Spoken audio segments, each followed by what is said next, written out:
سورۃ المائدہ آیت نمبر 59۔ کل کہہ دیجئے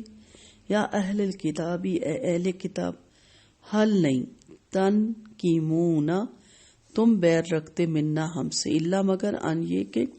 آمنا ایمان لائے ہیں ہم باللہ اللہ پر، وما اور جو انزلہ نازل کیا گیا الینا طرف ہمارے، وما اور جو انزلہ نازل کیا گیا من قبلو اس سے پہلے، وَأَنَّ اور بے شک اکثرکم اکثریت تمہاری فاسقون فاسق ہے۔ یہود کو مسلمانوں سے اور پیغمبر اسلام سے اصل میں تو یہ بیر تھا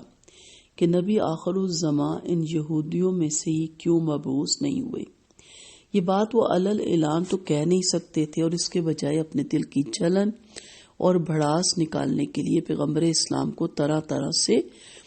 تنگ کرتے تھے اور انہیں دکھ پہنچاتے رہتے تھے۔ ان کی اصل تکلیف کا بھی اللہ تعالیٰ نے بہت سے مقامات پر جواب دیا ہے کہ نبوت کے تم اجارہ دار نہیں ہو، کہ جتنی بھی بدعہدیاں تم کرتے جاؤ نبوت بہرحال تمہاری خاندان میں رہے۔ نبوت تو اللہ تعالیٰ کا فضل ہے، جسے مناسب سمجھتا ہے دے دیتا ہے۔ اس آیت میں اللہ تعالیٰ اپنے پیغمبر سے فرماتا ہے کہ ان یہود سے بھلا پوچھو تو کیا آخر ہم نے تمہارا کیا بگاڑا ہے جو مستقل طور پر ہم سے عداوت پر اترے ہوئے ہو؟ ہم تو توریت پہ بھی ایمان لاتے اور انجیل پر بھی، اور تمام انبیاء پر بھی ایمان لاتے ہیں۔ ان لحاظ سے چاہیے تو یہ تھا کہ ہم تم سے عداوت رکھتے کیونکہ تم نے قرآن پر ایمان کا انکار کیا اور نبی کریم صلی اللہ علیہ وسلم کا بھی انکار کیا، لیکن یہاں معاملہ بالکل برعکس ہے۔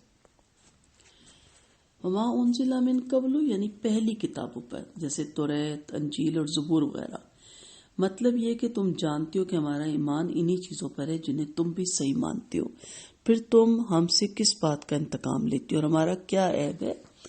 جس کی وجہ سے تم ہم سے دشمنی رکھتے ہو۔ وَأَنَّ أَكْثَرَكُمْ فَاسِقُونَ اصل بات یہ ہے کہ تم میں سے اکثریت فاسق ہے، نافرمان ہے اور بدکار ہے، اور تمہاری ساری مذہبی اجارہ داری گروہی تعصب اور غلط قسم کی روایت پر قائم ہے، اس لیے تم اپنے سوا کسی دوسرے میں کوئی اچھی بات دیکھنا پسند ہی نہیں کرتے۔ فاسق کی تو توریت ہی میں قبول نہیں، تو فاسق کی تو روایت ہی قابل قبول نہیں، کیونکہ اسے جھوٹ سے کوئی پرہیز نہیں ہوتا، اس لیے اسلام کے خلاف تمہاری تمام روایات و حرکات بے وقت ہیں۔ قرآن مجید کا انصاف ملاحظہ فرمائیے کہ شدید غضب کے باوجود ان سب کو یہ نہیں بلکہ اکثر کو فاسق کا، یعنی اکثریت تم میں سے فاسق ہے، سب کو نہیں کا۔ تو اس لیے جو تعصب میں پھنس جاتے ہیں نا، گروہی تعصب میں،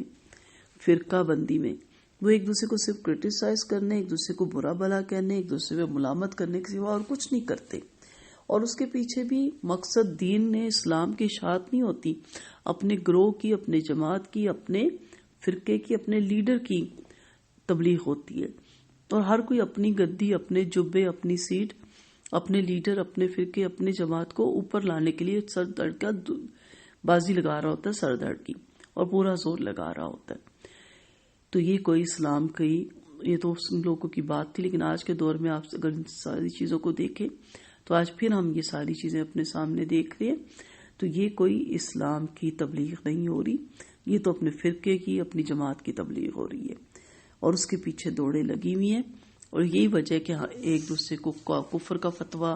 اور ایک دوسرے پہ کیچڑ اچھالنا، اور آئے دن ایک دوسرے پہ فتوے دینا، ایک دوسرے کے خلاف رپورٹیں کروانا، ایک دوسرے کے خلاف ان کی مجلسوں میں